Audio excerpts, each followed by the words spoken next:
Combattantes et combattants, chers compatriotes, depuis l'avènement au pouvoir du président de la République, beaucoup de sujets ont défrayé la chronique sans que notre parti, plus par devoir de réserve que par mutisme, ne se soit prononcé de manière officielle.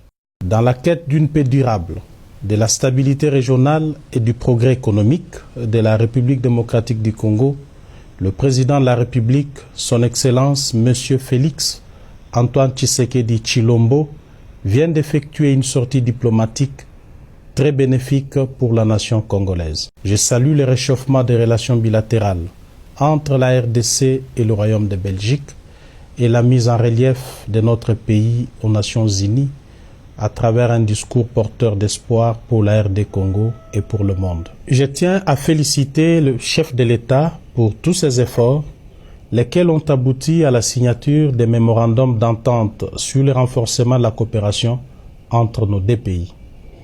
Pour le bien de notre peuple, des retombées économiques seront consécutives à la rencontre du chef de l'État avec le patronat belge. La signature d'un protocole d'accord entre Antwerpen World Diamond Center et le Centre congolais d'expertise, d'évaluation et de certification des substances minérales précieuses et semi-précieuses, ainsi que les rencontres avec la Chambre de commerce belgo-luxembourgeoise et l'Union wallonne des entreprises confirment la reprise de la coopération économique. J'encourage les Congolais à initier des projets pouvant appuyer ces accords pour le développement de nos provinces dans tous les secteurs.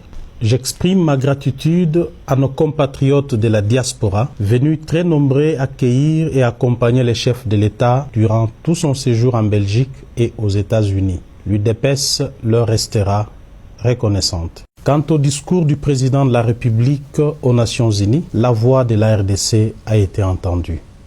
Par conséquent, j'invite chacun d'entre nous à s'approprier la vision du chef de l'État, notamment en ce qui concerne la gratuité de l'enseignement de base et la modernisation du secteur agricole. Par ailleurs, j'en appelle à la prise de conscience de tous nos compatriotes et les invite à capitaliser les acquis de cette diplomatie pleine d'espoir. Je salue la ferme détermination du chef de l'État de combattre les antivaleurs dont la corruption, les détournements, les trafics d'influence et la fraude fiscale et douanière. L'UDPS se désolidariserait de toute personne qui irait à l'encontre de cette vision. J'invite les Congolais à se mobiliser derrière le chef de l'État dans cette bataille.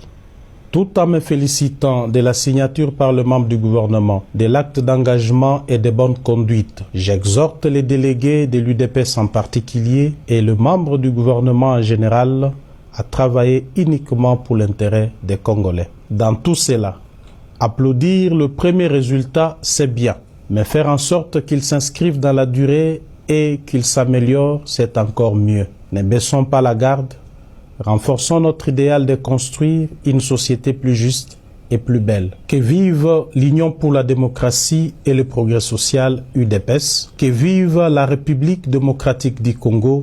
Je vous remercie.